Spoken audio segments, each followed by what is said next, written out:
United for peace, united in peace. And also, joined with Durham, Inglewood Political Task Force. We all coming together for one mission. We got a murder, well, matter of fact, we got two murderers out on the street in this incident here. And what we're doing is pleading for the mothers or the fathers of these teenagers, and I say teenagers, to help put an end to this gun violence, especially what happened last night. There was no cause for this last night, and whatever led up to this, that's up to the detectives in the Chicago Police Department to bring that out. We're not coming out here to bring that out, but we're definitely going to work with the Chicago Police Department and the detectives to help bring these individuals to justice. Not only these individuals, but everyone that discharged a weapon in Inglewood. We all standing as men and going to work together. I'm pleading to the parents. If you know your daughter or your son hang, run, whatever they do with the Congressman grandson, you know the individuals were with him. You know they were with him last. Help us, help you. If they want to turn themselves in, they give me a call at 1-800-YOU-TELL-US or 1-800-883-5587. But most important, what we need you to do is help us stand up for the end to this senseless gun violence. This senseless gun virus. I say it's not violence, gun virus. Because it is a virus and it is an epidemic. And we're not speaking on just because this is a congressman's grandson. We're speaking on all shoes across the city of Chicago, from the east side to the west side to the north side, all over. We're asking you to turn these individuals in. That's the way we can put an end to this gun violence. Stop pointing the finger at the Chicago Police Department, because you know what? When this young man was shot last night, the first call went out to the Chicago Police Department to come here. So what we're planning on doing is assisting them and working with them to help turn these individuals in. Number one, we want the community to know that we're standing up. Number two, anybody that has a picture of that young lady and that young man that was out here, we're asking you to forward those pictures to us, or forward those pictures to the media, because right now you are a person of interest to the community. So we're going to use social media, Instagram, Facebook, whatever you have to do. Put their pictures out here. Put them out here, because see, it wasn't a code of silence last night. Because when the gunshots went off, it wasn't silence at all. So we're not staying silent neither. Regardless, we're standing up.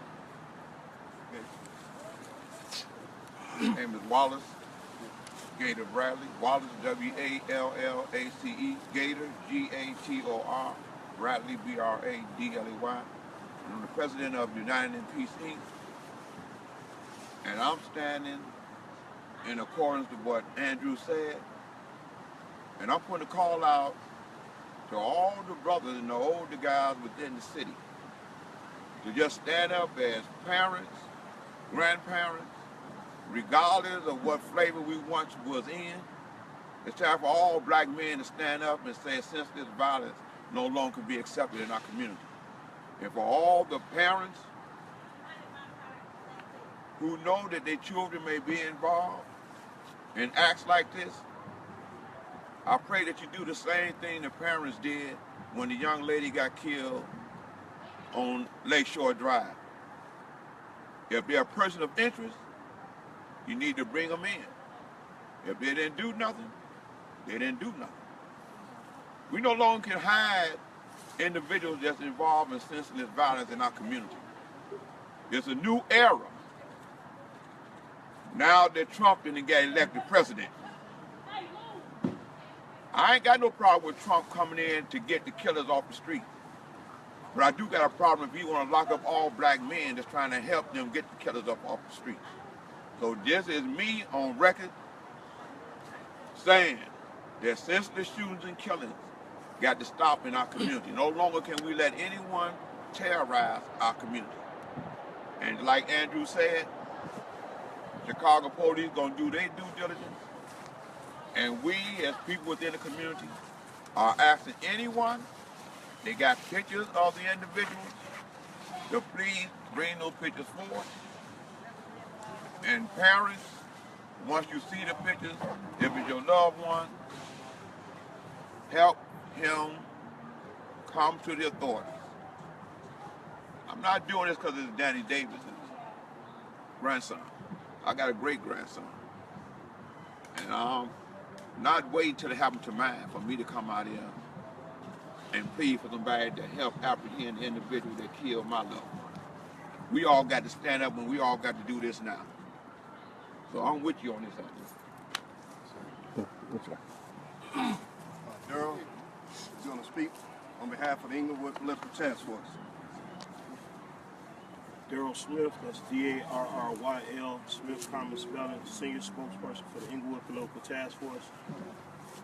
We're out here today because, for the same reason we've been out here for the last, I don't know how many years, and for this year, for how many murders of young men in our community. The question we should be asking is not what happened, but why haven't anything been done about it?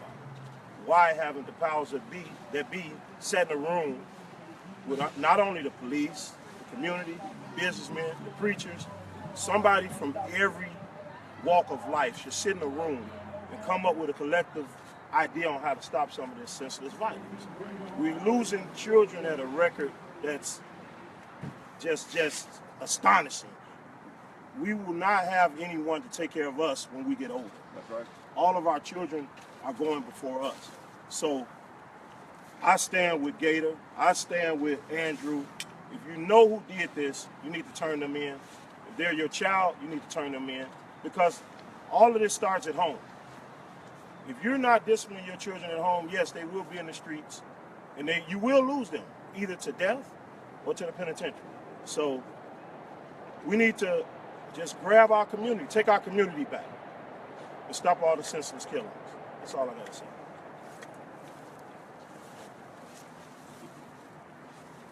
As we end here, we know the numbers are up to 700 and something, but it's time to start backtracking and start erasing this violence. I say to you, to the young man and the young woman that was out here, before you get a knock at your parents' door, or the Fugitive Apprehension Unit, or the U.S. Marshal apprehend you. I ask that you save yourself the time and the trouble, save your parents the time and the trouble. Turn yourself in. You know what you did the day before this happened? You know what you did 2 days before this happened. You know who you are. And we know who you are. That's right. So it's just a matter of time. You can run, but we'll be working with every law enforcement agency outside of Illinois until you're apprehended, because you can't hide. Nobody on the land, nobody on the ground is saving you out here neither. That's right. So do what you have to do, to all due respect. Save your families from trouble, because once you discharge that projectile out of that weapon, it was too late. That's right. If that was your friend, that was your friend. You call yourself you want to ride or die, but you ride and died, all right.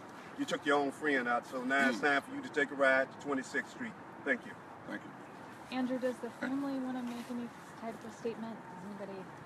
Well, you know what? We just come out here to just take a stand, do all the respect the Congressman has done for the state of Illinois.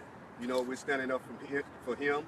We're letting the family have their privacy and the family speak for themselves. We just showing them that we're going to speak from the community, because those people that discharge this weapon are a person of interest to the community. Those that have discharged weapon on other people's family,